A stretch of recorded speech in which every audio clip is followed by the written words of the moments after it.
Alors, dans la page 162, vous avez cette leçon d'évaluation numéro 2, période 4. Alors, le coup de théâtre dans une pièce de théâtre. Dans un texte où il y a le personnage d'Eurydice comme étant un personnage principal et aussi le titre de la pièce de théâtre. Acte numéro 2, la scène numéro 6. Alors, le garçon, monsieur Orphée, qu'est-ce que c'est? Le garçon, c'est un agent de la camionnette de la police. Orphée, qu'est-ce qu'il veut? Le garçon, il vient demander s'il y avait quelqu'un ici qui était parent de la jeune fille. Parce qu'elle a eu un accident, monsieur, dans le car de Toulon. Orphée crie comme un fou. Elle est blessée, elle est en bas. Il se précipite dans le couloir du lac. Le sujet jetant son cigare avec un juron étouffé. La jeune fille disparaît aussi. Du lac en sortant, qu'est-ce qu'elle allait faire dans le car de Toulon? Le garçon, elle est restée seule en face de monsieur Henri qui n'a pas fait un geste. Le garçon, ils ne sauront jamais ce qu'elle voulait y faire. Elle n'est pas blessée, elle est morte. En sortant de Marseille, le car a accroché un camion citerne. Les autres voyageurs ont seulement reçu des éclats de vitres. Il n'y a qu'elle, je l'ai vue. Ils l'ont étendue dans le fond de la camionnette. Elle n'a qu'une toute petite blessure à la tempe. Et on dirait qu'elle dort. Monsieur Henri ne semble pas l'entendre. Les mains enfoncées dans les poches de son manteau, il passe devant lui. Sur le seuil, il se retourne. Monsieur Henri, vous direz qu'on prépare ma note. Je pars ce soir. Il sort. Le rideau tombe. Jean Anouilh, Eurydice, Bordas. Voilà. Alors, ça, c'est un texte ordinaire, bien sûr. Le genre de ce texte, quel est le genre de ce texte? Monsieur? C'est une pièce de théâtre. On a déjà répondu peut-être dans la page suivante. Dans le tableau, vous avez un tableau où il y a des questions de compréhension et de fiches techniques. Quel est le nom du dramaturge? Le dramaturge, c'est l'écrivain qui a écrit la pièce de théâtre. Quel est son nom? Non, c'est faux. C'est pas Eurydice. C'est Jean Anouilh. Jean Anouilh, bien sûr, il faut écrire la réponse. Quel est le titre de la pièce de théâtre? Si vous voulez, quel titre on peut lui donner? Il a déjà un titre. Quel est le titre de la source? Tout simplement, Eurydice. La maison d'édition dans le texte, elle est déjà écrite, on a déjà fait ça, mais on peut faire une révision. C'est Bordas. Voilà. Quels sont les personnages de la scène? C'est une révision pour l'examen. Quels sont les personnages de la scène? Nous avons le garçon, nous avons Orphée, et nous avons Dulac aussi, et monsieur Henri. Et monsieur Henri, attention. Qu'est-il arrivé à Eurydice? C'est facile. Déjà dans le texte, nous avons une phrase très facile à repérer et claire. Elle n'est pas blessée, elle n'est pas blessée, elle est morte. Alors, elle est morte dans un accident très grave. De quel moyen de transport il s'agit? Elle a fait l'accident avec quel moyen de transport? Une voiture, un vélo, un avion, quoi?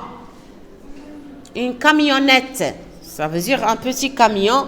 Et c'est difficile à narrer, à relater, puisqu'il s'agit d'une fille qui a été écrasée, si vous voulez, dans un accident. On va essayer de relever le déplacement, le ton de la voix, les émotions, les lieux et les costumes. On va essayer de relever les didascalies qui montrent le déplacement. On a déjà fait ça. Quels sont les mots dans le texte qui renvoient au déplacement? Ils sont écrits entre parenthèses puisqu'il s'agit de didascalie. Il sort et en sortant. Les deux. Il sort et en sortant. Le ton de la voix. Le ton de la voix, ça veut dire à haute voix, à voix basse, comment? Crie, le verbe crier. C'est le verbe crier qui renvoie au ton de la voix. On va répondre à la question suivante. Les émotions, ça veut dire les sentiments. Alors, quels sont les sentiments qu'on peut relever à partir des didascalies qui sont dans le texte?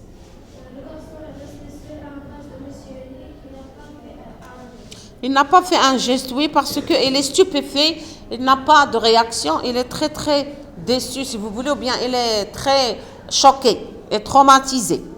Les lieux didascalie renvoyant au lieu dans le texte.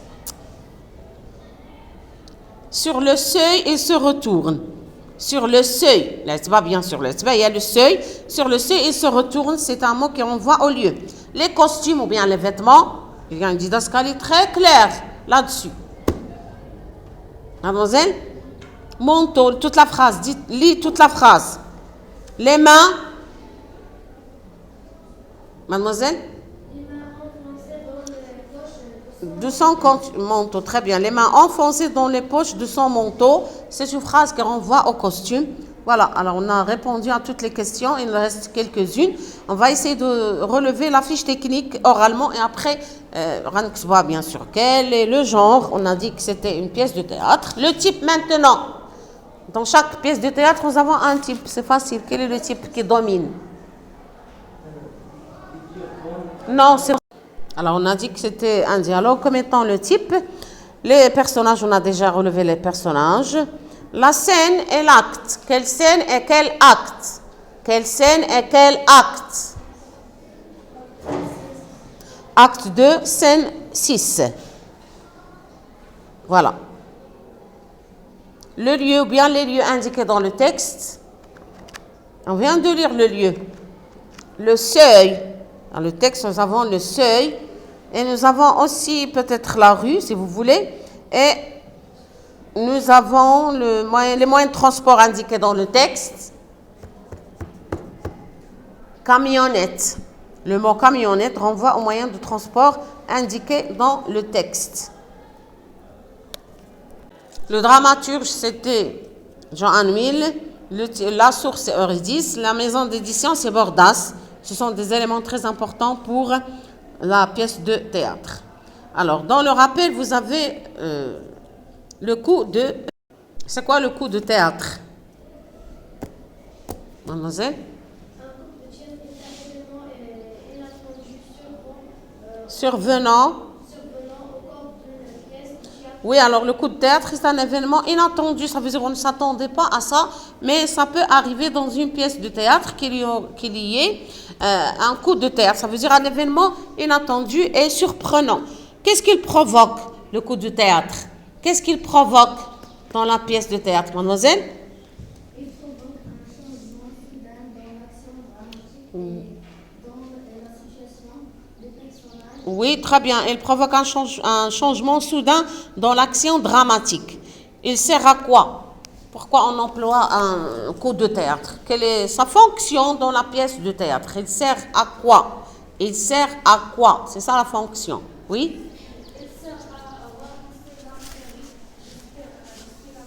Oui, il sert à relancer l'intérêt des spectateurs. Ça veut dire, s'il y a un peu d'ennui, le coup de théâtre va essayer de remettre les choses dans leur place et les spectateurs vont bien sûr regarder la pièce de théâtre avec beaucoup d'attention. Dans la scène ci-dessous, nous avons l'entrée du garçon. C'est le coup de théâtre. Il est avec l'entrée du garçon pour apporter la mauvaise nouvelle de la mort d'Eurydice. C'est le coup de théâtre, il est imprévu et brutal qui va provoquer un changement dans l'action dramatique.